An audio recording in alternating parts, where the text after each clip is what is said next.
This is Eyewitness News with Bill Butel, Roseanne Scamardella for Roger Grimsby, and the Eyewitness News Team.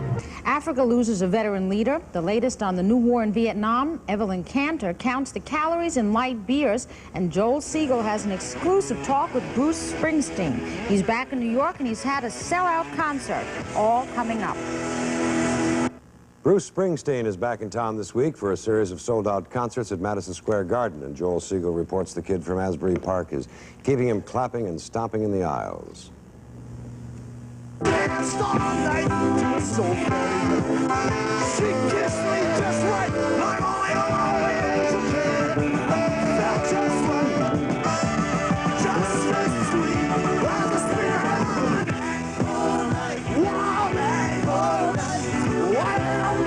His name is Bruce Springsteen. They call him the boss. Bruce Springsteen is to rock and roll what fireworks are to the 4th of July. 20 years ago, there was Chuck Berry and Buddy Holly. 10 years ago, the Rolling Stones. Mick Jagger hasn't been in a decade what Bruce Springsteen is today. The other comparisons. Dylan covets a distance from his audience. Springsteen loves his audience so much he dives into them head first. Elvis ended his days locked into Graceland, a fantasy turned prison. Springsteen is real. He doesn't try to be anything other than what he is. A kid of factory parents from Freehold, New Jersey, brought up in those blocks between the Trotters and the drag strip in Englishtown. At 18, he ran away to Asbury Park, playing at beer bars and on the boardwalk. Rock and roll was his language and his escape. Oh, boy, the stars through light, all brilliant day, dancing in the moonlight. We were down in the water. My mother was 18, she worked every day. My father, he had a lot of different jobs. He worked. There was a general consciousness. One of survival. And you don't get outside that consciousness. Like there wasn't a lot of books. There wasn't any music until I brought my records in. It was more down to get the money, bring it home, put it on the table.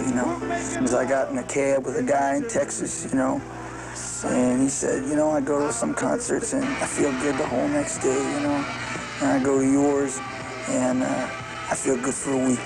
And then some kids come up and say, I heard Born to Run, I heard Darkness on the Edge of Town, it made me do this or it made me do that. You can change people's lives and people's directions in some ways. That's the best thing that you can do, and that's what happened to me when I first heard, the early rock and roll and stuff. That's what it did for me.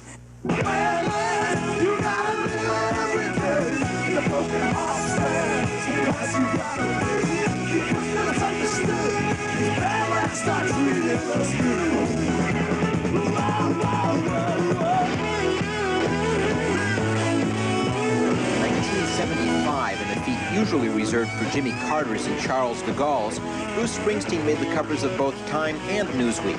The future of rock and roll, he was called, the voice of a generation.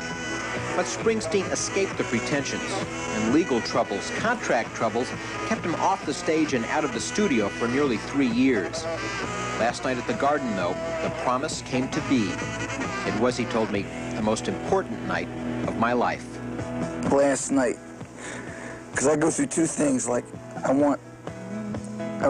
moment where I want everybody to come, and then there's the other moment when I don't want anybody to come in case I I blew up. I called her up, I said, Mom, I said, listen, come on, I got reservations for you, come see me tomorrow night, like I said, but I miss work, I can't, working since she was 18, I can't take that, I said, just take the day off and come. So it was real special, and the crowd was great, kids were they were great, and it was good. It was good.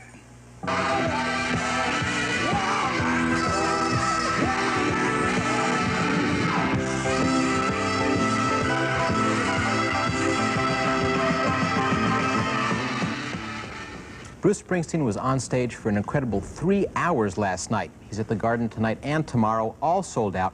Scalpers were getting $50 a seat last night, but there are a few hundred seats in New Haven Friday. And Springsteen will be back in town next month. I have no more details, just the promise he will be back, and he's worth waiting for. I have heard just about everybody, but I've never heard anybody make rock and roll music like Bruce Springsteen. Roseanne. Thank you, Joe. The ABC World News Tonight is next. I'm Bill Butel. Larry Kane and the Eyewitness News team back at 11 tonight. Thank you very much and good luck.